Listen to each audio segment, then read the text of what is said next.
welcome back to another video, and in this video I will be reacting to SCP Foundation for the first time. Let's get started. 29 entries, 5 levels. From a secretive council that rules the world from the shadows to anomalies that will hunt you down just for seeing their face, these are the most disturbing SCPs ever written. Level 1. Mildly unsettling or neutral. O5 Council. Let's start at the top. Literally. If you want to know who runs the SCP Foundation, it's the O5 Council. Officially, they're called Overwatch Command. Everyone else just says the O5s. They sit way above everybody else and nobody outranks them. So what's the big deal? Secrecy. Not just a little. Illuminati level secrecy. Nobody's even sure how many O5s there are. Some files say 13. Others hint maybe it's more or less.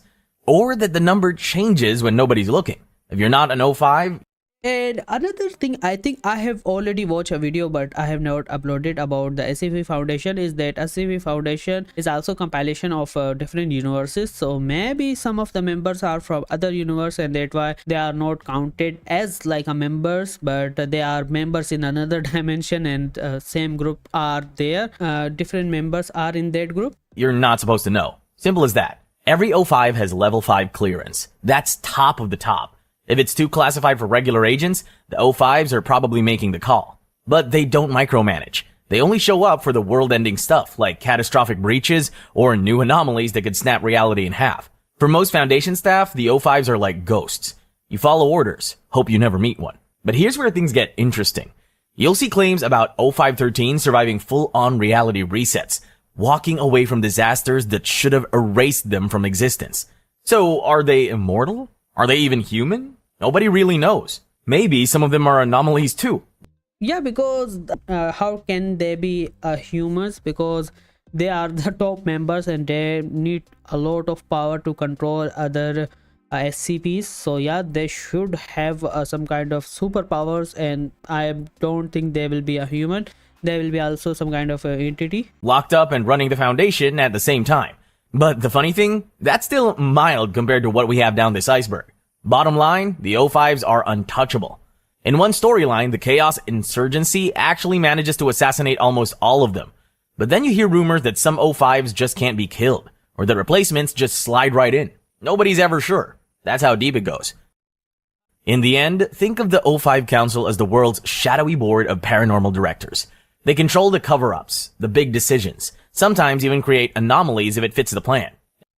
So they are the heads of the whole organization, if I'm not wrong, and that's how I'm pretty sure they will not have to do a lot of jobs. They are just head of commands, and they will instruct what to do, what to not do, and they are just there to be on top of the everyone else. And if you think these puppet masters are unsettling, just wait until you meet the administrator on level 2. Because even the O5s answer to someone or something higher. The administrator's identity is so classified, some say it might not even be human. SCP-914.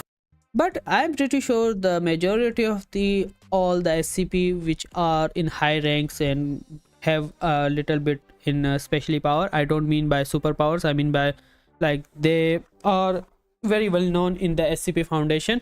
I'm pretty sure they cannot be a normal human. They need a power, and they are that much powerful. 4. The Clockworks. Technically, it's a giant antique machine packed with more gears, levers, and spinning parts than your grandma's sewing kit. But if you think you can control what comes out, you haven't spent enough time around the Foundation. Here's how it works. It has 2 booths. One for intake, one for output. That's when it gets bizarre. Set a wristwatch to rough, and you get back a little pile of gears and dust. Pour in a glass of water and choose very fine, and suddenly it's glowing with an unknown liquid no one wants to taste. One test produced a sheet of metal that folds itself like it's alive.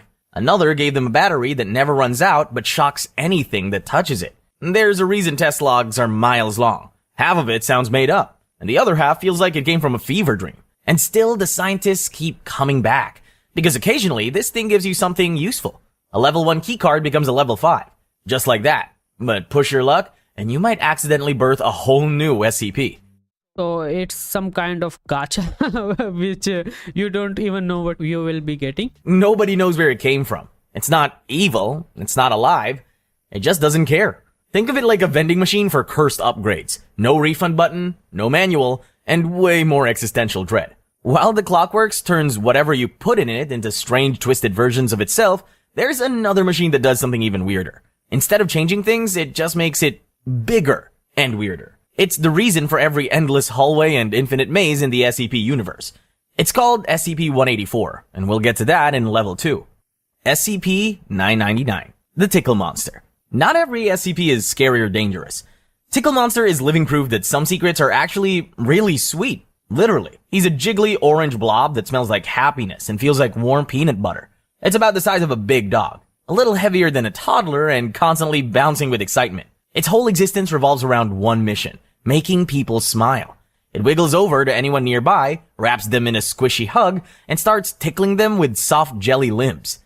Doesn't matter who you are, sad, angry, cold-hearted, if you're near it, you feel better. It even releases your favorite smell, tailored just for you.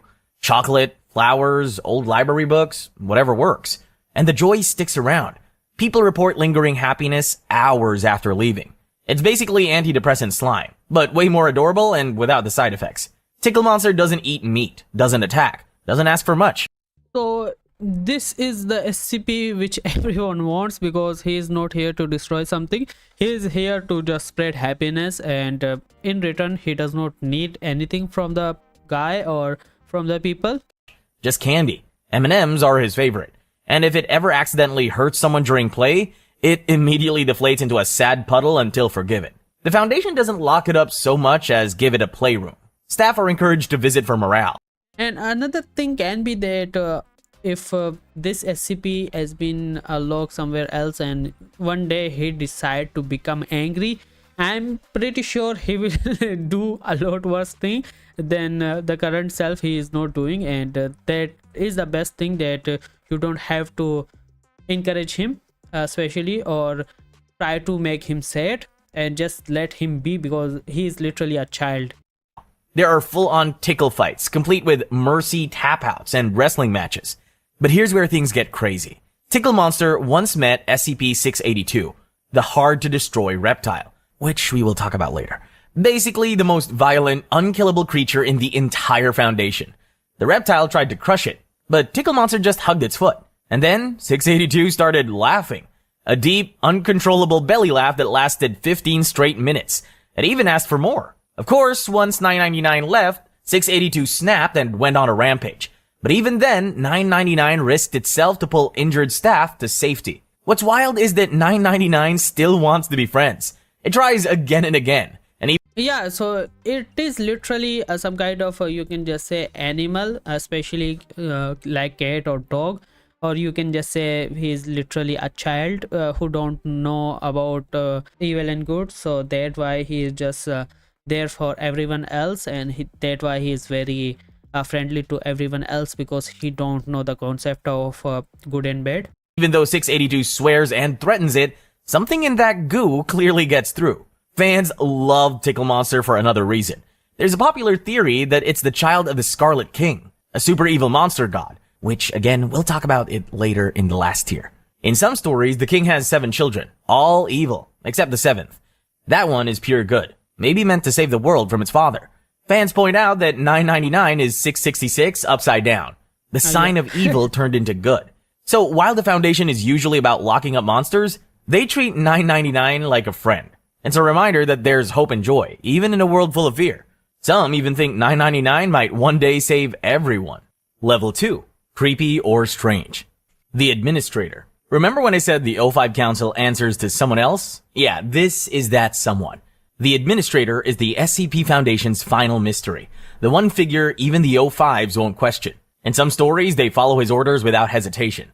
In others, they don't even know who he is. That's the level we're dealing with. Here's what's on record. Sort of. Some documents say the Administrator has been around since the Foundation began, quietly guiding everything from the shadows. Others claim it's a rotating title, only activated when reality starts to collapse, which honestly feels like every other week these days.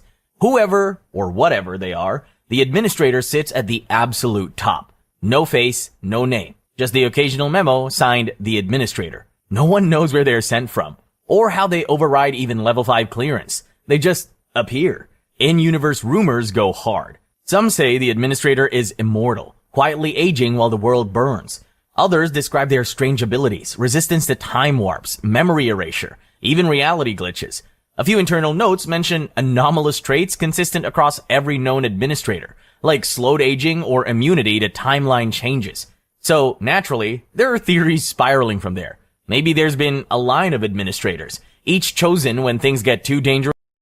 What I think is that SCP universe is very dangerous, and it is not a good idea to have like a one administrator or one leader, you can say, because any time one of the top head can die because of some attack, and that's why you need to have multiple leaders and multiple administrator and multiple more people, especially which are on top to make decision. So I think it is pretty much can make sense that yeah, there should be multiple administrators. For human hands. Or maybe it's a failsafe seat. If the O5s get wiped out, the next person who claims a title becomes god tier overnight. Then you get the wildcard theories. The administrator isn't real, just a mask one of the O5s wears when they need deniability. Or he is real, but not human. More like a deity wearing a Foundation badge, nudging events from the start. Fans love calling him the man behind the curtain. But when it comes to official files, the line never changes. The true nature or identity of the administrator remains unknown. And that's probably the most honest thing the Foundation's ever published. Pattern Screamers. It starts as a blank test page. Nothing but placeholder code on the Foundation's website. Meant for back-end testing. Never meant to be seen. Then one day, someone scrolls through it and finds a line buried in the text. But worst of all, you ignore us. We scream and you do nothing. And suddenly, this isn't just a test page anymore. People start noticing more lines of furious broken messages laced through the HTML. Not glitches, not spam. Just rage. Is he some kind of SCP who is very angry because he was abandoned somewhere else, or he has been captured and kept in some room or some prison cell, and that's why he is very angry because he is there and no one is there to help him? Desperation, grief. It feels like something is trapped inside the code and it's very aware we're watching. They're called pattern screamers. Not people, not creatures. More like sentient fragments, like emotions, memories, and voices that somehow slipped through the cracks of reality and got lodged into data. They talk about being torn from their homes, flung into the blank space between stories. They accuse the Foundation of forgetting them. They blame us, the readers, for doing nothing. And yeah, if we think about it, is there any SCP which can just kill everything, and there is another maybe administrator or some other type of guy who is actively trying to protect the earth, so he decided to like reset the earth, and because of that some people lose some memory, or maybe like he tried to rewind something, and because of that like some guy forget that he has captured some SCP and he has kept that SCP somewhere else, but he don't remember it now, and that SCP remain there for like forever, and that is the origin of that SCP, that no one know where he is, but he has been kept somewhere else. He has been stuck there forever. They don't whisper. They scream. Look into our eyes, you miserable wretch. Are you still laughing? It's like the page itself is furious. Basically a tech support ticket from hell. Or if you prefer, just another Tuesday on Twitter. In one of SCP Wiki's story, a researcher named Rosen makes the test page, but he thinks the weird text is just a glitch or a bad joke. His boss, Director Winters, isn't amused. He wants Rosen to clean up the page, but while they argue, the pattern screamers keep yelling, mixing in their pain and anger with every new update. Some theories say pattern screamers are leftovers from destroyed universes, like scraps of forgotten timelines that somehow stayed conscious. What my theory was is like little bit similar, like how I was saying that there is some SCP who decided to destroy a universe, but I was not talking about some other universe, which this theory can also be a better thing. Like yeah, there was another universe which was destroyed, but it still does not make sense that SCP from that universe is in this universe and they are complaining that they are being forgotten and they are there, so no one helped them.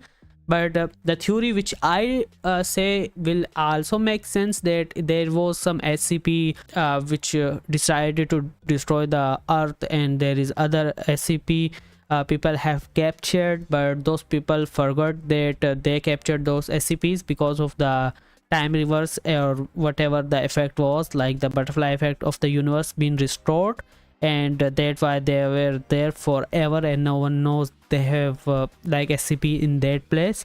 And that how those SCPs are very angry that no one try to contact with them and try to release them from there, or whatever the whole scenario is, because my theory makes sense little bit. What do you think if somebody's watching this? Others think they're raw emotion that's metastasized into code. Either way, they don't want containment. They want to be heard. And you can't trap them. You can't see them. They live in the structure of the database itself.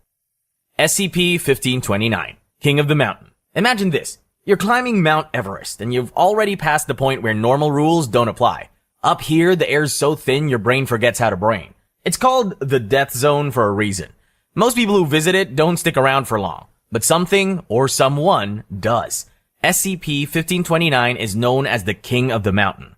Although King is maybe giving him too much credit. He's just a man, or at least that's what he looks like. Heavy parka, snow goggles, the kind of boots you'd expect on a serious mountaineer. Nothing too weird at first glance. But here's the thing. He only appears to climbers who are in real trouble. If you're exhausted, freezing, or half delirious, he's suddenly there, standing just close enough for you to notice. And instead of doing something terrifying, he saves people. Sometimes it's food.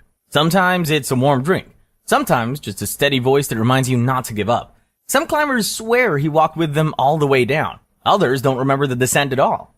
I think so. This SCP is based on real life events that a lot of climbers also say that they have seen a person who decided to help them with maybe sheltering or food. Maybe that guy decided to show them the way to go down the mountain, but whenever they do so, that guy disappear and people say like that guy is a ghost.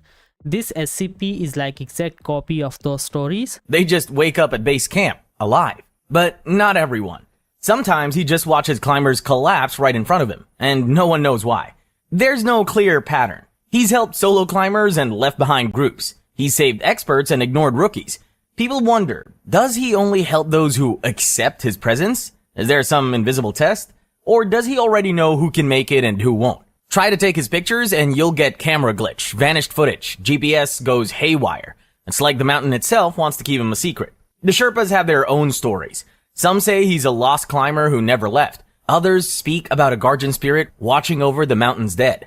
A few call him a hallucination, but the problem is he's too consistent to be fake, too weird to be real. The Foundation doesn't try to contain him. They just log sightings and monitor the area. So far, he hasn't broken any laws of physics too aggressively. No mind control, no teleportation, no dead rising from the snow. Just a man who appears when it matters most. But one thing's clear. He's not random. He's waiting for something. And until someone figures out what, the King of the Mountain remains exactly where he's always been. So I was not sure that there was some SCPs which was taken from real life stories. So I think this is the one that for the first time I have heard about. But here's the thing about wanting to save people. It can be a blessing or a curse. There's this anomaly who's also obsessed with saving humanity. But his saving means transforming you into something far, far worse. We'll talk more about it in Level 3. SCP-166, Teenage Succubus, Daughter of the Goddess. So, imagine being a teenage girl. Except your mom might be a fertility goddess, and every guy who comes near you turns into a total simp. That's life for SCP-166. The Foundation calls her the Teenage Succubus, but that sounds mean. She's not evil, she's just cursed. She grew up in a quiet convent, far from people, raised by nuns who hoped the peace and quiet would help. But it didn't, because her curse always finds a way. If a man spends time near her, it doesn't end well. They get obsessed fast. One guy nearly burned down the whole building trying to save her. Another had a full breakdown. Some won't even leave her room unless they're dragged out. Now the rules are strict. No male staff. No exceptions. But here's the thing. She's not trying to hurt anyone. She doesn't want this. So there is some kind of pheromones which is in the room if somebody is there with her. I think this will be the plot of the story. She just wants a normal life. Go outside. Talk to someone without making them write weird love poems. The Foundation's tried stuff, like holy water, charms, therapists, but nothing works. So now they just keep her alone and hope for the best. If you ask her what she wants, she'll just say, I wish people would stop treating me like a curse. She's not a monster. She's just a girl who makes people lose their minds. SCP-4158. Big Charlie. Big Charlie looks like a giant cow, but not the kind you'd see on a farm. Charlie is skinny, pale, and you can see his bones and veins under his skin. He's taller than most cars and just keeps growing, no matter what anyone does. That's right, Charlie can't stop growing. His body makes more and more meat, bones, and even extra parts that shouldn't be there. So the people at the Foundation have to cut pieces off all the time, just to stop him from getting bigger. The weird thing is, the meat isn't magic or dangerous. It's just regular meat. But honestly, would you want to eat a steak that came off a never... So it's like infinite food source, but the people who are cutting it knows that it is from SCP, but they can sell it to people so people can eat it. Like, it is kind of how some of the organization works, where they sell some of the disgusting meat that people don't know which animal dead meat is from. ...ending monster cow? Probably not. How did Charlie start? Well, he didn't come from a normal birth. He literally exploded out of a pregnant cow at a slaughterhouse, which freaked everyone out. The workers tried to kill him, but it never worked. You can shoot him, cut him, burn him. He just healed right back. Instead of calling for help, the owner, Jeff Fine, tried to turn Charlie into a moneymaker. He even started a weird cult, treating Charlie like a god and doing creepy rituals to get more meat. Yeah, not a great business plan. Soon, things got too weird. Charlie escaped and the cult went crazy, and the Foundation had to step in. They cleaned up the mess, erased everyone's memories, and built a special pen to hold Charlie. Now, every week, the staff cut off the new meat and burn it all. They don't want anyone trying to eat it or... Okay, so finally Foundation has little bit of brain. Don't try to eat that meat, because no one knows, maybe the people who eat that meat has no effect for now, but in the future, how about the people who eat that meat suddenly try to become the puppet of that SCP? What do you think about this genius idea and the plot twist of this SCP? Or sell it again. There's still a big question nobody can answer. Was Charlie a natural anomaly or a made one? The original pregnant cow was... Yeah, because it can also make sense that some other SCPs or maybe some people who has knowledge about SCP decided to make it for specially food. Bought from someone mysterious. Nobody knows who. SCP-4001, Library of Alexandria. This isn't the library you heard about in school. SCP-4001 is way stranger. It's an endless library hidden under the sands of Egypt, where space and time don't really make sense anymore. It's massive. You could walk for days and end up back where you started. The place is stacked with shelves in every direction. If IKEA gives you a headache, this would make you cry. Here's the wild part. Every book in this library is a whole person's life. Anyone you can think of, and tons you can't. Some books are about people who lived 75,000 years ago, back when fire was the hottest new thing. A few are just labeled the baby, or some weird symbol. And here's where it gets creepy. Some books aren't history. They're the future. There are stories here that haven't even happened yet. If you could read your own story ahead of time, would you? Or would knowing your ending just prove everything is set in stone? That's the kind of thing that keeps Foundation researchers up at night. It gets even weirder. In one log, an agent meets an ancient watcher, or SCP-4001-1. He's guarded the place for so long, he's never even heard the Romans fell. He talks like a legend, frozen in time, just waiting for someone to show up and read. The Foundation treats this place like a live bomb. The entrance looks like a boring concrete bunker, but it's loaded with fail-safes.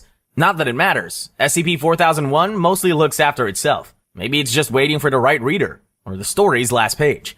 And if you're wondering if the Foundation can read the future now, well, that's the big question, isn't it? Maybe they're running the show, or maybe they're just following a script. But if you think an endless library is strange, there's a rumor that the very fabric of space, every hallway, and every never-ending corridor might all trace back to a tiny object. Up next, SCP-184, The Architect, SCP-01 Theory. Earlier, when we talked about the clockworks twisting reality, I teased an object that might be the true source of every endless hallway and too big to be real anomaly. This is it. This is the thing that might be behind every endless hallway and maze the Foundation ever found. It looks like a weird little ball. Nothing fancy. But if you put it inside a building, everything goes crazy. At first, the rooms just get bigger. Leave it alone longer and new hallways pop up out of nowhere. Give it time and you'll start finding doors that go nowhere. Wooden microwaves or bookshelves with glass pages. The building turns into an endless, broken maze. Yeah, I was thinking about that. This is some kind of maze SCP who decided to just create infinite rooms or infinite space. Even if you take SCP-184 out, all those weird rooms stay. The Foundation learned this the hard way, so now they keep it outside, strapped to a giant magnet like a boring art piece. If a building even starts growing the wrong way, they don't mess around. Either they destroy it or lock it up. Now, for the wild theory, some fans and even Foundation staff think SCP-184 is actually the real SCP-01. Like, it's the original mistake. The thing that's been stretching the universe since day one. Maybe that's why our world is so full of weirdness. Endless halls, broken rooms, stuff that make no sense. Maybe our whole universe is just one giant SCP-184 accident, always expanding. Yeah, that can be the case of that. But now if we look at the SCP situation, I don't think there is any life inside those room and those mazes. So it just the thing is that it's make expanding maze and rooms infinitely, but I don't think that is the fact that we can connect it to the universe that this type of SCP made it. New rooms showing up with every glitch. Pocket dimensions and impossible spaces are maybe just more of the architect's mess. There's even a story where Foundation explorers push past the edge of reality and find all kinds of broken worlds. Cities made of poker chips, oceans of acid, planets that look like machines. Everything's off. Like SCP-184 got loose and nobody hit stop. So yeah, if the world feels too weird sometimes, maybe it is. Maybe we're all stuck inside one never-ending SCP experiment, and nobody can fix it. Level 3. Noticeably disturbing. SCP-173. The Sculpture. SCP-173 is literally the granddaddy of the SCP universe. It's the very first SCP. It's the original. Okay, so I don't even know that there was like a first SCP, because I thought that every single SCP suddenly just started to be born. One that set the mood for everything else on the site. At first, it just looks like a chunky concrete statue covered in spray paint, standing in a locked cell. But the weirdness starts as soon as you try to leave it alone. Here's the rule. If nobody's watching, it moves fast. Look away for even a second and it rushes across the room. Its specialty is snapping necks. That's why the Foundation sends in teams, so someone's always watching while the other blinks. Slip up and you're gone. What really messes with people is how little we know. There's no history, no backstory, no hints about where it came from. The official file just says how to keep it contained, and even that feels like it's barely enough. Fans call it the Peanut. Because yeah, it sort of looks like one. Not too scary until you're in the same room. If you've played SCP Containment Breach, you know about the blink mechanic. You have to manage your blinks. Like you're Sorry, I don't have played that game, and maybe in the future I will try it on this channel. playing a dangerous staring contest with something that really wants you dead. Let me clarify though, the original image used for 173 was an actual sculpture by a Japanese artist. When the site got hit with copyright claims, they took the image down. Fans joke that 173 changed its appearance after a breach. You know, just to keep things extra uncomfortable. By the way, the sculpture isn't the only one that loves a good chase. There's another entity, one with a very different motivation in level 4. Imagine a tall, pale figure who will track you down anywhere in the world, all because you made a mistake of looking at his face. They call him the Shy Guy. He doesn't care how far you run. He will come for you, and you'll hear his scream long before he reaches you. SCP-49, the Plague Doctor. Earlier, we met the King of the Mountain, who helps climbers near death. SCP-49, the Plague Doctor, also believes he's helping, but his methods are terrifying. Imagine an old-timey doctor in black robes with a creepy bird mask wandering around talking about the pestilence. He's polite, even gentle. He'll greet you, ask how you're feeling, maybe even apologize, but get in his way or question his cure, and things get ugly fast. Here's the problem. The Plague Doctor's cure is fatal. One touch and you're done. He claims you're infected, even if you're in perfect health, and then proceeds with his version of surgery. So he's a psychopath who will just catch anybody and will say like, okay, so now you are patient and I will perform surgery on you. To clarify, this is not the sort of home remedy your grandma would recommend. The Plague Doctor isn't a monster who rages. He's calm. He'll talk for hours about his mission, how important it is, and how nobody understands him. Sometimes you can almost feel sorry for him. He seems sad about what he does, but that never stops him. Every time there's a breach, another unlucky staff member gets cured. And the craziest part? No one knows what the pestilence is. Maybe it's a disease only he sees. Maybe it's all in his head after centuries locked away. The Foundation keeps testing, keeps listening, but the answers never come. Just more empty bodies and sad apologies. But there's a place even the doctor wouldn't dare to visit. A forest where the wrong word can twist reality and your fate. Where every sentence could be your last. That's what we talk about next. SCP-4000. Taboo. The Nameless Forest. Remember when your parents said there were words you just shouldn't say? In SCP-4000, keeping quiet isn't just good manners. It's survival. This is the Nameless Forest. The Foundation calls it taboo, but that barely covers it. Its name changes every time you talk about it. Actually, everything changes. Names, objects, even your memories. Researchers follow strict rules in this forest. Never use your real name. Never call things what they are. Always talk around it. If you see a tree, you say the tall thing with branches. It sounds ridiculous, but if someone slips up, the result is, well, let's just say the debriefing forums are mostly classified. But there are rumors. People who break the rules come back wrong. They forget their names, or worse, start swapping identities with things in the forest. Some others vanish completely, either absorbed by the woods or by whatever listens when you say the wrong thing. Here's the creepiest part. There's a story about a researcher who tried to call out to a lost friend by name. The forest made two versions of his friend. One turned into a tree and one wasn't. Nobody could agree which was real. And soon, nobody knew who anyone was. Even so, the Foundation keeps sending people in. Sometimes to rescue lost staff. Sometimes to trade with the forest's strange residents. But the problem is, every visit changes you a bit. Some people say the only way out is to forget who you were. Others say you never really leave at all. SCP-407. The Song of Genesis. Remember the succubus, whose very presence could change someone's mind? The Song of Genesis does the same, but for every living cell. Some music helps you relax. Other songs get stuck in your head. But SCP-407 isn't just a song. It's something much stranger, and a whole lot more dangerous. The Foundation calls it the Song of Genesis. Nobody knows who made it, but everybody who hears it learns very quickly that it can't be put in Spotify. SCP-407 is an audio file. It's about 20 minutes long, and at first, it sounds peaceful. People who listen say it reminds them of soft chanting, and a little bit of flute or bird song in the background. But here's the thing. If you play the song anywhere near living things like plants, animals, and people, they start to grow fast. At first, this sounds like a miracle. Their wounds heal, sick people get better, even dead grass springs back to life. But it doesn't stop there. If the song keeps playing, the growth doesn't stop either. The cells split and multiply out of control. Plants get huge and start twisting around the room. People who listen too long aren't just healed. They start turning into biological projects. Their bodies become something else. A mess of new tissues, fungus, roots, and strange lumps that used to be arms and legs.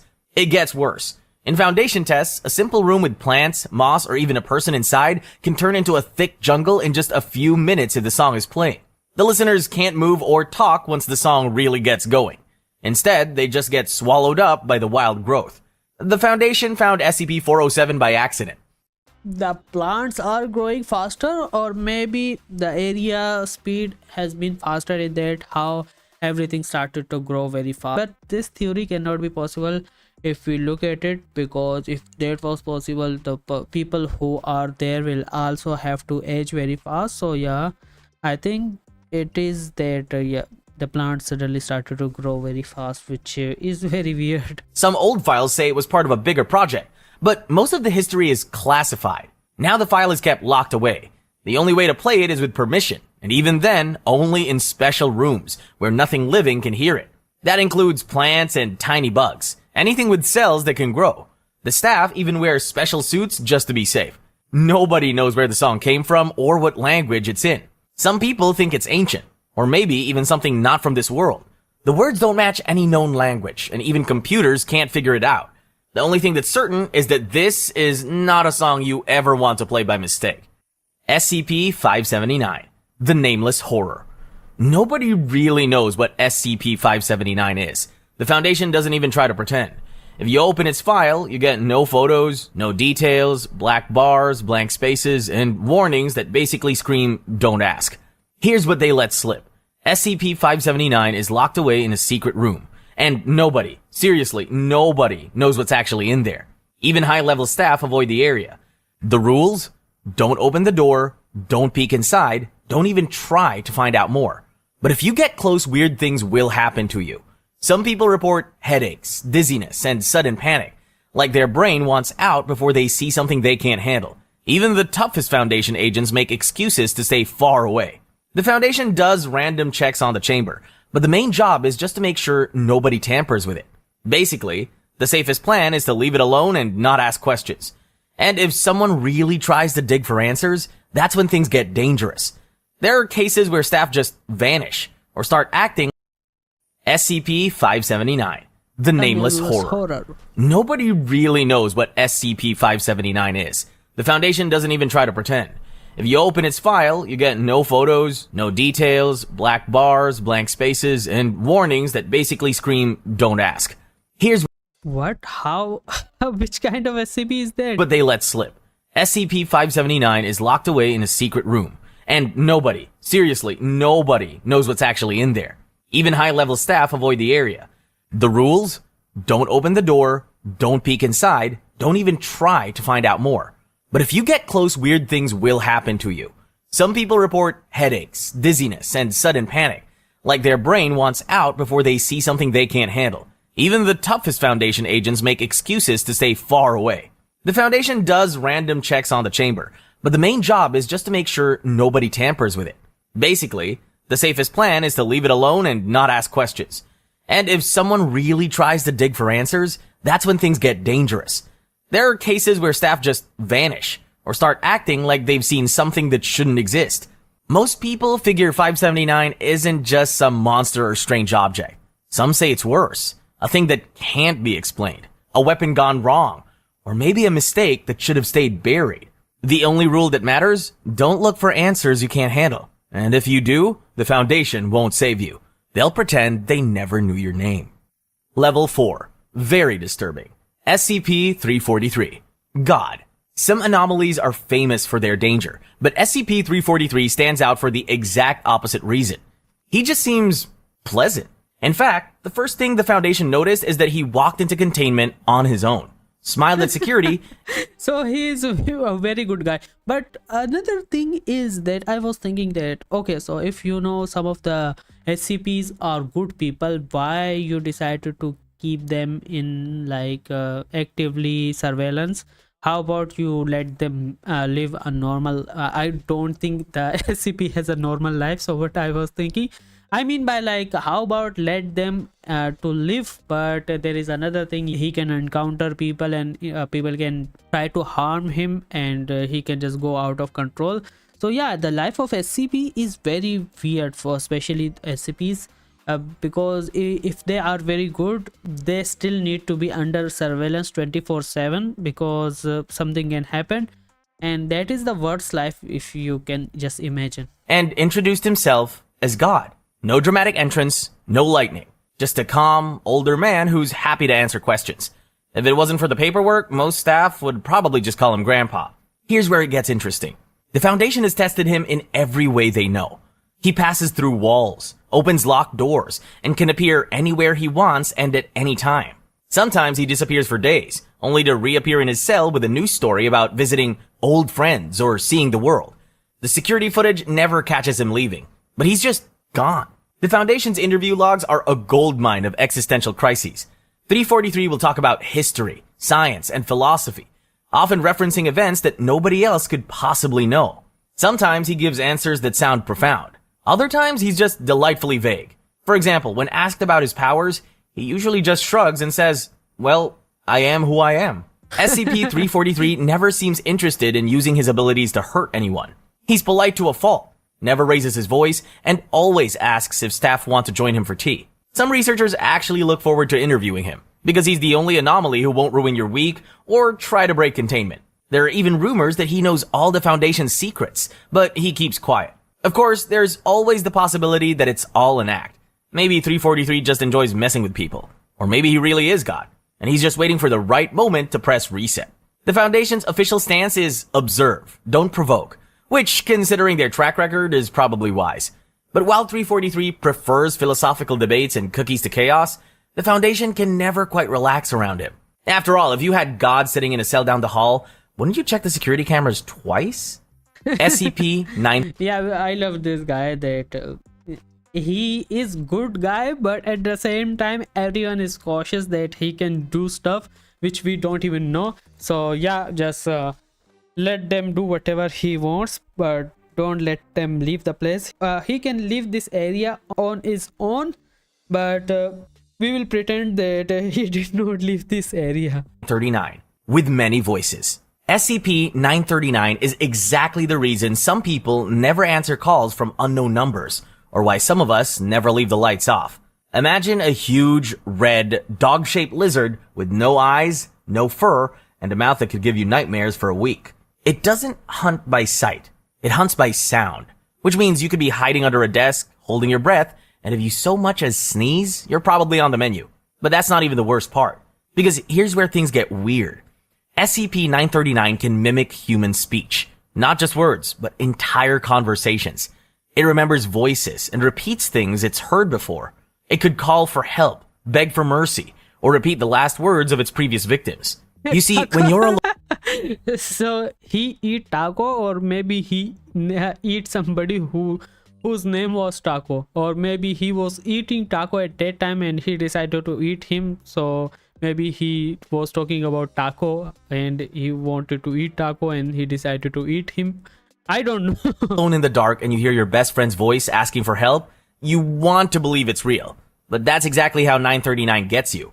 Foundation logs show that these things love to play with their food.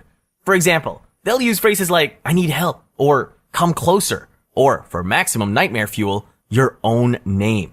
The first time a containment breach happened, security found a whole team chasing what they thought was a missing guard. Turns out it was just 939 baiting them in. 939 isn't evil in the mustache-twirling villain sense. It's just a predator, one that's evolved, or... Yeah, like the predator. You know what I'm talking about. And yeah, it is their natural instinct to just eat people. So I don't think we can say that he's a bad guy. Like he need to eat somebody. Or maybe was designed to turn trust into a death sentence. The staff are told not to respond to anything they hear in the dark. There are even reports that 939 can imitate specific people, down to favorite catchphrases or inside jokes, which means if it ever learns to say it's just a prank, bro, you're probably not getting out. But there's another monster that doesn't even need tricks. It slips silently through walls, grabs its victims, and drags them screaming into a dark, rotting dimension where no one ever escapes. SCP-106. The Old Man. They call him the Old Man. And if you're picturing some kindly grandpa, you're way off. Imagine the world's most decrepit corpse, soaked in tar, wearing the world's worst grin. 106 can pass through solid walls, corrode metal with a touch, and disappear into thin air whenever he feels like it. But the worst part isn't the smell, the slime, or the bone-chilling silence he leaves behind. It's what he does to his victims. If he gets you, you're not just dead. He'll drag you into his pocket dimension, a nightmare world of rust, shadows, and endless agony. Yeah, at that time just finish me off like, yeah, I'm not gonna stay there because I'm pretty sure there is not a single way to get out of that dimension, and you are just being haunted and you're scared, and also you are waiting to get eaten by that predator. So yeah, it is the worst thing you can ever do to somebody. Foundation staff have a saying: if 106 breaches containment, run. Don't be a hero, just run. But here's the interesting part. Nobody really knows why he does this. He doesn't talk, doesn't bargain, doesn't even seem angry. He's just there, waiting. 106 wasn't always a monster. Before he was the Old Man, he was just a soldier. A young, stubborn guy imprisoned in a prisoner of war camp like Gulag. The guards tried everything to break him. Starvation, torture, psychological games. For a while it looked like they might win. But the kid just wouldn't die. Every day he held on, outlasting everyone else who gave up. Eventually, he slowly snapped. He stopped speaking, stopped eating. He just endured, like he was waiting for the world to catch up with his misery. And when the guards finally checked his cell, he was gone. All that remained was a sense of rot and decay, the kind that seeps into the walls and never really washes out. The Foundation's best guess is that something about that suffering twisted him, transforming the young man into the predator known as SCP-106. SCP-96. The Shy Guy. Remember the sculpture's deadly game of tag? The Shy Guy takes the concept even further. With him, it isn't just about not blinking. It's about never ever seeing what you shouldn't. If you're even a little curious with this guy, you're already in danger.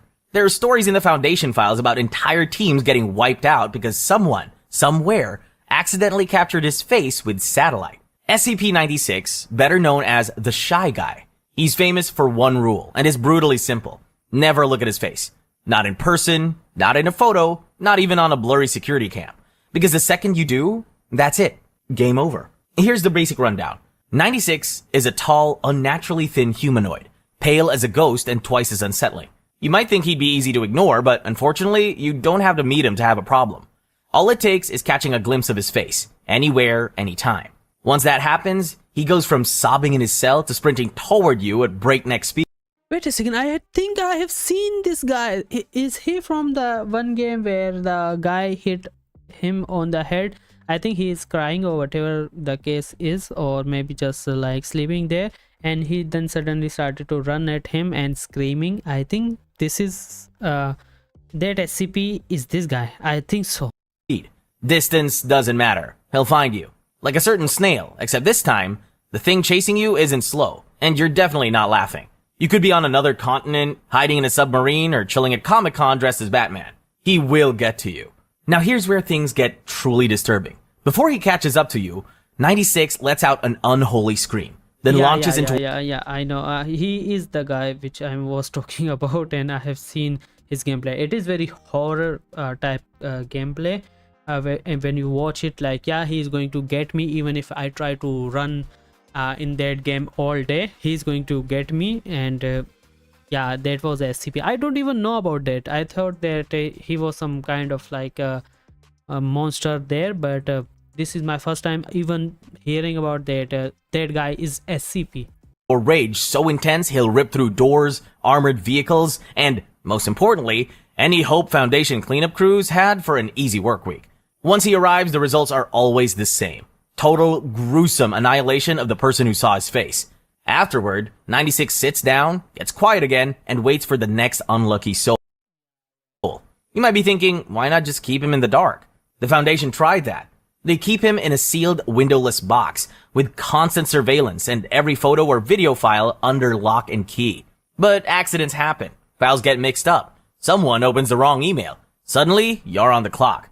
There are theories, of course. Maybe he was made this way. Maybe he's the universe's worst answer to, what if Medusa was just really, really sad? But ultimately, 96 is a walking, screaming reminder that sometimes curiosity really does kill the cat. And no amount of satisfaction is going to bring it back. SCP-682. Hard to destroy reptile. This guy isn't shy like the previous guy. He's dangerous because he hates you. Actually, he hates everyone. And everything. Including the furniture. The Foundation calls him the hard-to-destroy reptile. It's a massive, vaguely crocodilian creature covered in thick, armored scales and radiating the kind of aggression you'd expect from a lizard that never got its morning coffee. But here's the thing. 682 is smart. He learns, he adapts, and he never stops looking for a way out. Over the years, the Foundation has tried everything short of dropping him into the sun. Acid baths, incinerators, high explosives, biological weapons, you name it. They've wasted the budget on it. Yet every time 682 survives. Sometimes he even grows stronger or comes back with a new trick, just to keep the staff on their toes. There's an infamous experiment log where the Foundation, in a moment of either desperation, tried to pit 682 against other anomalies. Sometimes it worked out. Sometimes it didn't. SCP-173, the moving statue, didn't even faze him. When they pit him against a Shy Guy, that was a disaster for both parties. And now there's a whole section of the building that's just off limits. Now, if you remember the Tickle Monster, you know. Yeah, and imagine that there is this SCP who is like have infinite regeneration. He cannot die, and that screaming guy is like attached to him, and he is actively trying to kill him because he has seen him or touch him, and that is how that loop will continue. But still, that other SCP need to be like non-aggressive SCP because the fight will like over instantly because he can just kill the screaming guy. But if the another SCP who try to hit the screaming guy don't want to even fight that SCP because he know that he is very powerful, I think that can be a good thing to watch. Like, yeah, he is actively trying to kill him, but the other SCP will never die. know the story. They put 999, the happiest blob in the world, in with 682. And it actually worked.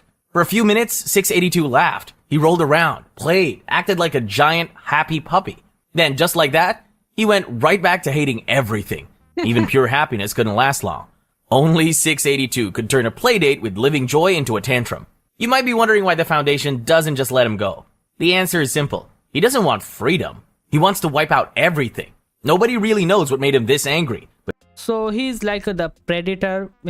He just actively trying to just finish somebody off, and that is his life now. And I think he need to be locked in that place forever now. But he takes it out on anything that moves. What really keeps people up at night is that 682 seems to hold a grudge. He remembers faces, patterns, and even Foundation staff. There are rumors he communicates with other anomalies, or at least understands them on some level. One handler once joked that 682 was like a Reddit user with scales. Petty, vindictive, and always holding on to receipts. So, in short, if you want to see the SCP Foundation at their most desperate, check the logs for 682. You'll find a lot of failed ideas, destroyed labs, and the quiet sense that nobody really knows what to do, except keep buying more acid. SCP-1. Major proposals. The Gate Guardian, the factory, etc. SCP-1 isn't one object or creature. It's the biggest mystery in the Foundation by design. The top bosses didn't want anyone, even their own agents, to know the real story. So they made a bunch of possible files, called the 001 proposals, each claiming to be the truth behind SCP-1. If you go looking, you'll find a giant warning at the top saying you could die just from reading about it. It's all about keeping everyone in the dark. So what is SCP-1 really? Nobody knows for sure. The proposals all tell a different story. One of the most famous is the factory. This file says the Foundation was born in a monstrous factory in the 1800s. The place was run by a man named Mr. Anderson, who used dark rituals and brutal magic to make supernatural things. Workers were sacrificed to keep the magic running. Eventually, the people who would later become the Foundation stormed the place, cut a deal with the living heart of the factory, and agreed to keep feeding it bodies. But there is this thing that I want to know if somebody has knowledge about SCP. Is that, for example, like they are saying that SCP, that time organization, tried to storm that place. How? Like, do they have power from the start?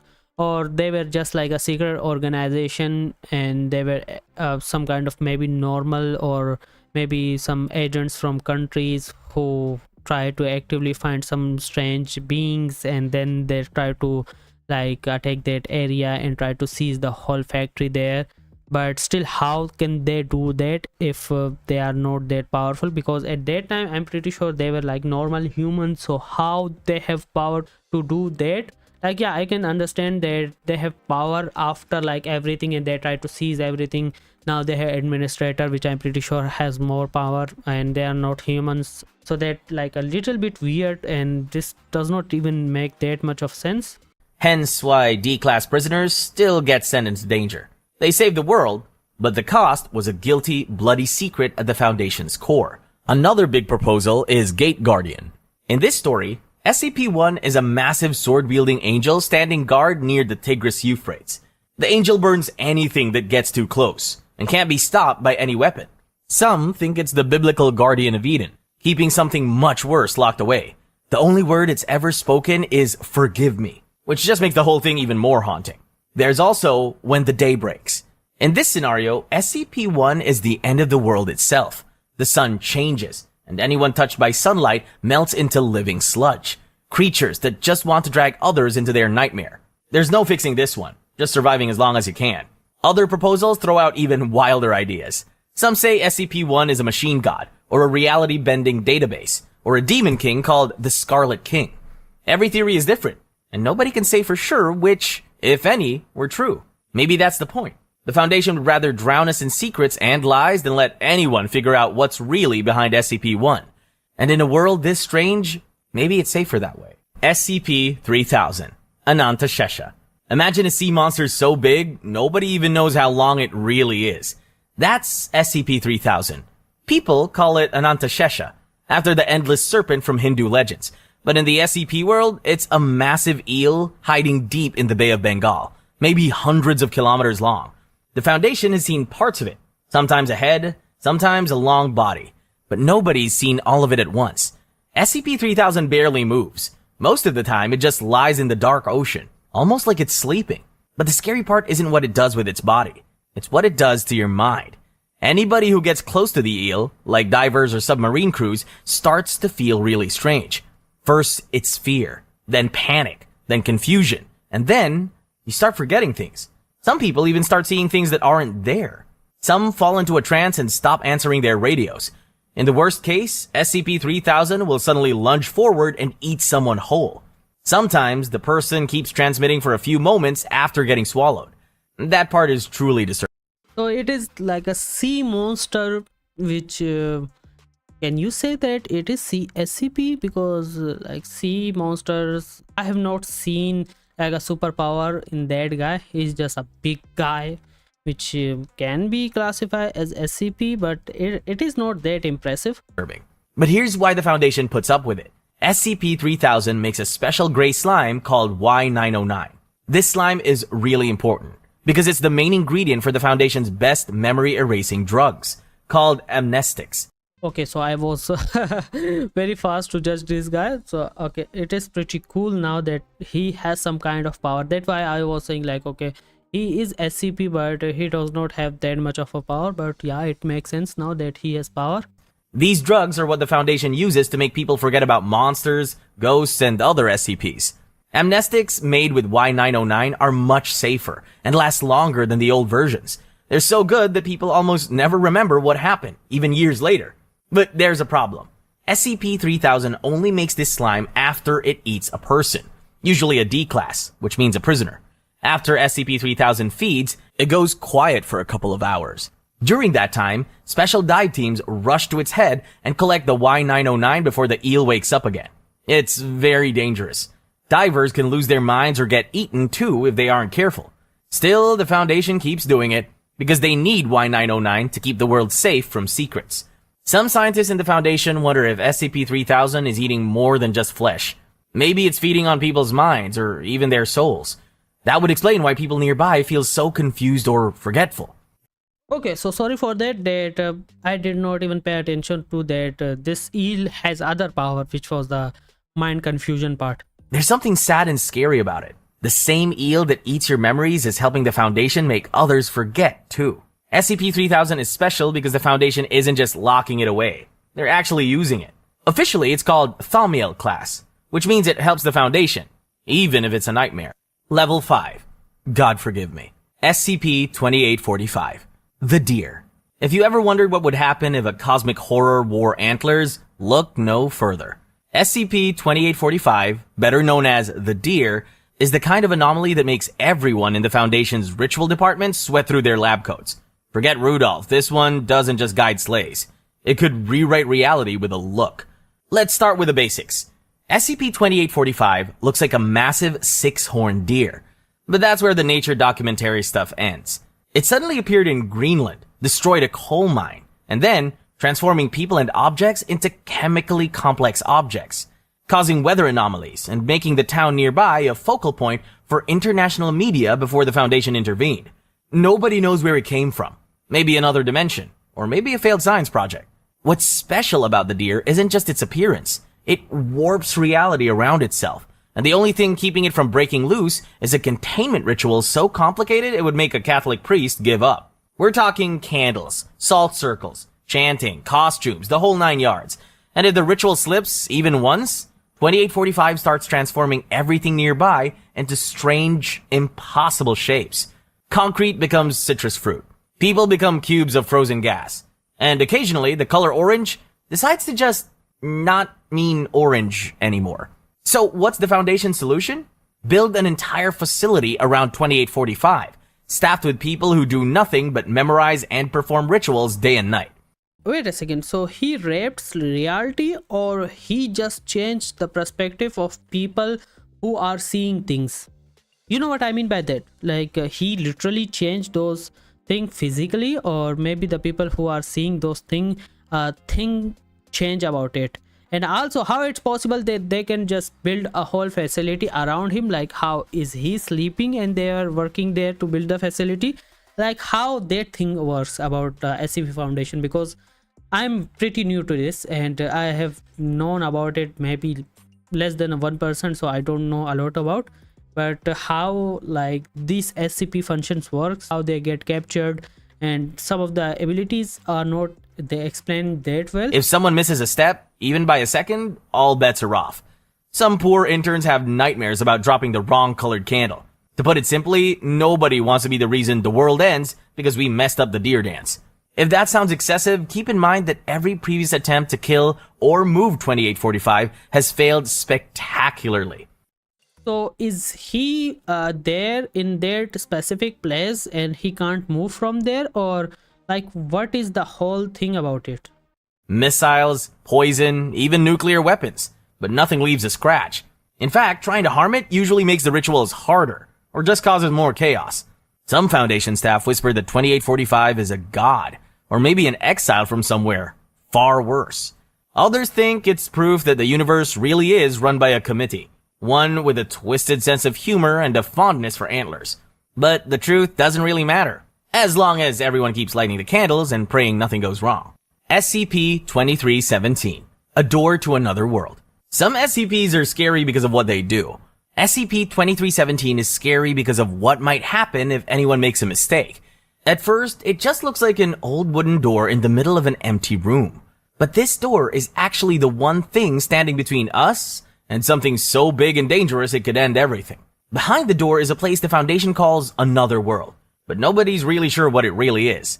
All they know is that it's home to something they call the Devourer of Worlds, a huge being that's chained up and kept out of our world by a handful of weak links and a bunch of strange rituals.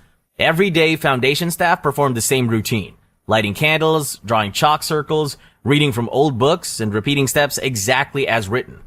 They don't really know why it works. They just know that if they stop, the chains get weaker. And here's the thing. The chains are already breaking. According to the Foundation's own files, the rituals are less and less effective every year. The door is starting to crack. Sometimes staff hear rumbling, voices, or even the floor shake. There's a feeling of pressure, like the world itself is holding its breath. The Foundation tries to keep everyone calm. The official story is that everything is under control, and as long as the rules are followed, we'll all be fine. But if you read between the lines, it's clear the Foundation is just hoping for the best. If the last chain breaks and the Devourer gets out, it's over. Not just for the Foundation, but for the world. Nobody knows where the Devourer came from. Some people think it's a punishment for something humanity did a long time ago. Others say it's just a monster that got trapped here by accident. It doesn't really matter. What matters is that every day, staff show up and do the rituals and hope they're not too late. But imagine an anomaly that doesn't just threaten the world. It threatens reality itself. It knows it's inside a story and can rewrite anything, even your memories, with just a thought. SCP-3812, a voice behind me. If you ever wondered how weird SCPs can get, SCP-3812 is as deep as it goes. Once, 3812 was just a regular guy named Sam Howell. He died in 1996 and was buried, but that wasn't the end. Sam came back to life, but not as a normal human. He changed. He became something the Foundation could barely understand. Now, SCP-3812 doesn't really have a true form. Sometimes it looks like a person, but that changes all the time. What 3812 actually does is even stranger. It can change reality itself, whenever and however it wants. Wait a second. So I'm laughing at the concept of how SCP Foundation and especially SCPs has a lot of SCPs who know how to like change the reality or how to like destroy the whole world, which is like the weirdest thing you can just say. Because like now you don't have a one SCP who can just change the whole reality or destroy the whole world, but there is like multiple of them, and some of the SCP you don't even know like if where they are. Maybe they are just roaming around free and they are on some island, but they have also the power to change the whole reality of the world, which can be the most headache thing for an organization to do, because you are actively trying to hunt for more SCPs, and you also need to check what kind of power those SCP has. Working in the SCP Foundation will be the worst thing you can ever do in your life. Like you don't even know if you are going to live in the next second, because some kind of SCP is going to get angry and just destroy the whole universe, or maybe change the whole reality of the universe. Wants. If it doesn't want the Foundation to find it, it can simply erase the people who were searching for it, or even erase the whole search ever happening. Most people don't even notice reality has shifted. Sometimes people just vanish, and nobody even remembers them. The Foundation can't contain SCP-3812. The best they can do is watch from far away and try to keep people from getting too close. Yeah, I think this idea is also very great for especially if they are trying to actively change the reality, that are watching it from afar, and that SCP don't know that you are watching it. You are the only person who knows if some thing bad happened to the people who are actively trying to capture it. But still, if he decided to change the whole reality, I think I'm pretty sure he can just change your standing and your what you think about the SCP and your mindset about him, because it is also very possible and very easy for him to do. So yeah, there is also very few solution of this kind of SCP to be get in control, but also a lot of loopholes for that SCP to get even more stronger, or you cannot even try to stop it. There's a group assigned to follow its movements, but the truth is, 3812 can go anywhere, at any time. Its powers go way beyond what anyone can handle. But here's where it gets really wild. SCP-3812 doesn't just change the world, it's starting to realize it's a character in a story, like someone in a comic book who knows they're being drawn. And it's not just one layer. It realizes there's a story about the story, and a story about that story, going up forever. Each time 3812 ascends, it understands a little more, but also loses its grip on what's real. For 3812, every step up is like going from a 2D cartoon into 3D, then into 4D, and so on. The higher it goes, the less it understands, and the more it hears the voices of authors and narrators above him. That's where the name comes from, a voice behind me. When Sam Howell was alive, he had schizophrenia and heard voices. Now, those voices are real. He actually hears voices from higher realities, maybe even from whoever's out there writing his story right now. The story turns deeply sad and unsettling. 3812 is losing his mind as he climbs reality's ladder, and he can never stop. Sometimes he tries to help people by erasing their suffering, but really he just deletes them from existence. In the file, I was not expecting that. there's a moment when a Foundation scientist, Dr. Yamamara, realizes even he might be a story. At the end, Yamamara writes in terror, "It's seen us." The idea is that 3812 may one day reach our level, and if he does, he could rewrite or erase our world without us ever knowing. SCP-231, The Seven Brides. The Seven Brides is one of the most infamous and debated stories in the Foundation. People still argue about it on forums, and honestly, for good reason. It starts with 7 girls, each kidnapped by a doomsday cult called the Children of the Scarlet King. This isn't just any cult, but one that worships a cosmic horror, a being so dangerous the Foundation treats it like a walking apocalypse, which we will talk about in more detail in the next entry. The plan was simple, but horrifying. Use the girls as vessels to bring the Scarlet King's monstrous children into our world. By the time the Foundation arrived, most of the damage had already been done. After they were brought in, the brides started dying one by one. The first was killed during the Foundation's initial attempt to recover the group. She gave birth to something unnatural and didn't survive. The second died on an operating table when Foundation doctors tried to remove her fetus, but the procedure triggered a disaster. The third couldn't take the psychological strain anymore and ended her own life in containment. The fourth died after Foundation staff tried to expel her fetus using an SCP pill, SCP-500, but the remains caused another deadly reaction, killing her and others. The fifth died after the Foundation's daily ritual failed. She gave birth just an hour later. The resulting birth unleashed another apocalyptic event.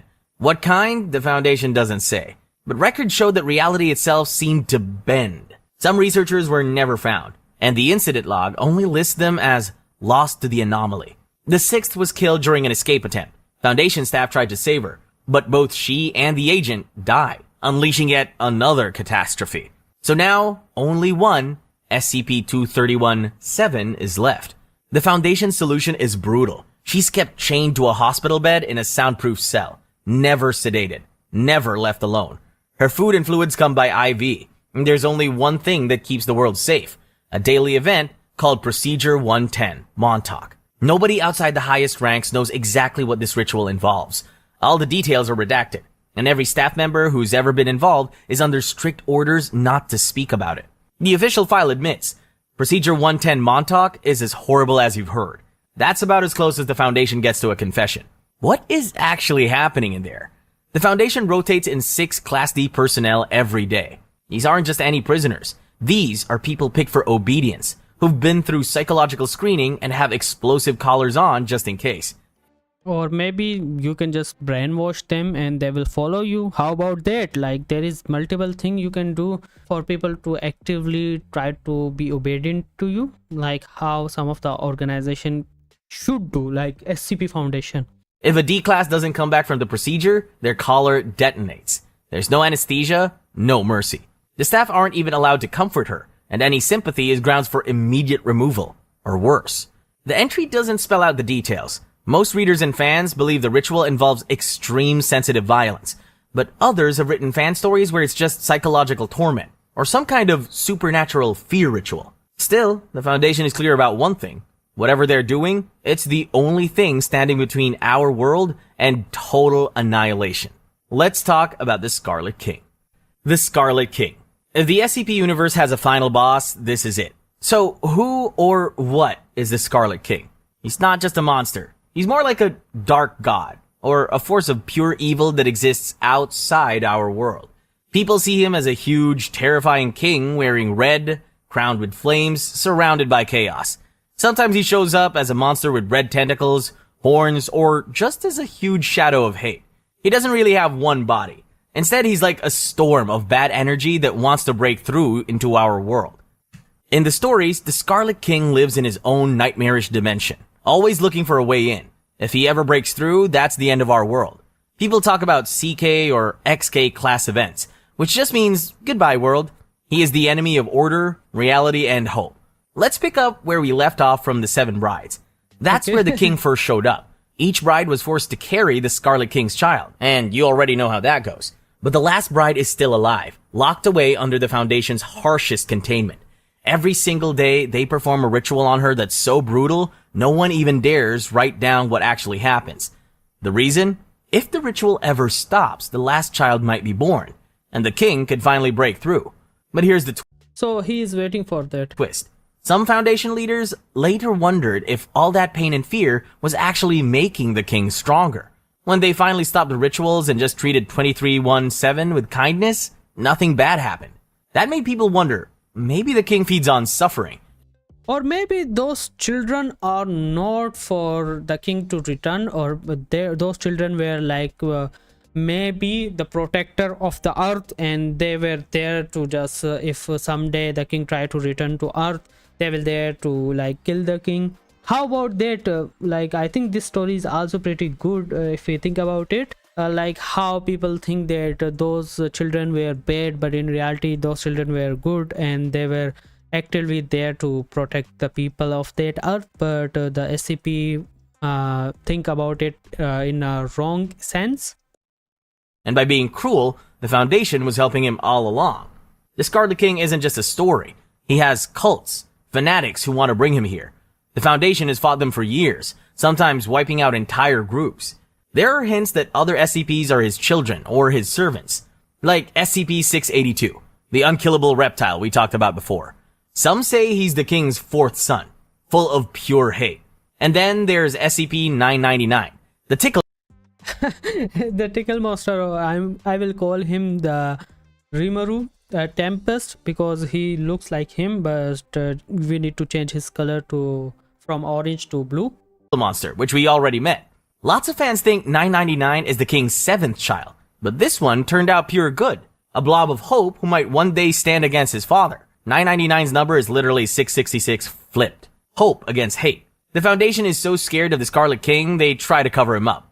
Sometimes they even spread fake rumors, like saying SCP-2317 is the real big bad, just to keep people from learning the truth. The king is self-containing, stuck in his own dimension, for now, but the fear is always there. One day, he might break free. In fan art, he's shown as a huge demon with crowns, surrounded by blood and nightmares.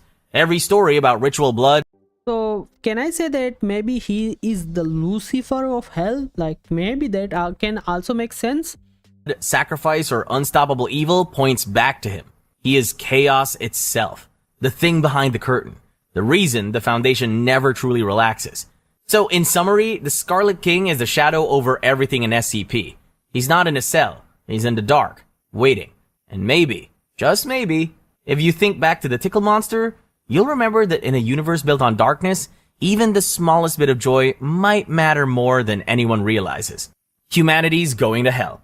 This isn't one single SCP or secret file.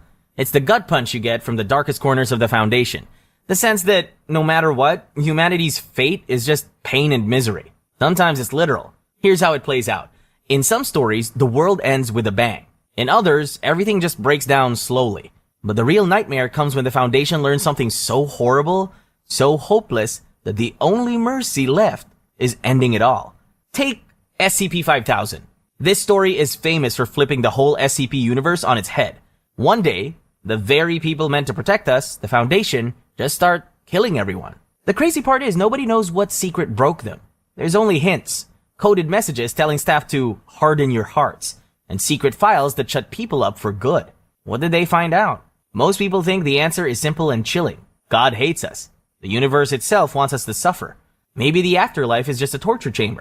Yeah, because imagine that the Earth life is like that there is a lot of SCPs, people are dying actively, and it is like a hell on Earth. And what do you think will the hell be if the Earth is literally the hell of the livings? You know what I mean by that. I'm not gonna explain it into detail, but yeah, it is worst kind of Earth you can imagine. Like how I have already said that in just a second the whole world can destroy by some SCP, or in a second the whole world rules can be changed by some kind of SCP, or the whole reality can change, or a lot of things can happen in a seconds, and no one know which SCP did. Or maybe there is like SCPs who can just remove certain events which happened during like let's say some kind of animal existed, but this that SCP tried to kill all the animal and try to remove all the data and all the memories from people that kind of animal ever existed. Like those SCPs can do that. So it is kind of hell on Earth if you look at it. Or maybe the Scarlet King already won and every soul is just fuel for his nightmare. It gets worse. In Dead Men, an SCP-1 story, death itself stops working. People can't die, even if their bodies rot and fall apart. Earth turns into a living hell, packed with people trapped in suffering. Maybe the afterlife is full, or maybe it's locked up, so souls just pile up with nowhere to go. Other SCPs gives us glimpses of what comes after death, and it's never good news. SCP-2718 drops the bomb that your mind might stay awake inside your corpse, stuck in endless decay forever. That's as bad as it gets, and the Foundation fights hard to keep it secret. Then there's SCP-7179. Every time someone dies, their mind is shipped off to some weird endless prison. Call it hell, call it whatever you want. It's just more proof that there's no escape. But sometimes, humanity's going to hell isn't about fire and devils. It's just about everything getting worse, with nobody able to stop it. Maybe the Scarlet King finally drags every soul into his nightmare world. Maybe the universe just grinds down to emptiness. And maybe, come on, I have already told that maybe Scarlet King is some kind of entity. everyone knows what's coming. In SCP-5000, they leave it vague on purpose. Maybe the O5s learned the ugliest truth of all. God hates us, reality is wired to hurt us, and nothing good sticks around. So they decide to end everything themselves. Because in the SCP universe, extinction is the last mercy anyone's got. The true SCP-1. You've reached the very bottom of the iceberg, so here it is. The real answer to everything. Ready? The true SCP-1 is the comments section. Yeah. Okay, so I was thinking that what kind of SCP that Yeah. is? The true SCP-1 are the friends we made along the way. After digging through all the cosmic horror, lost gods, and Foundation secrets, what's left? Just people sharing the stories and arguing about canon at 3 a.m. Nah, I'm just messing. Yeah, it was pretty good video, and if you like it, you can just go to Quick Dog and his channel.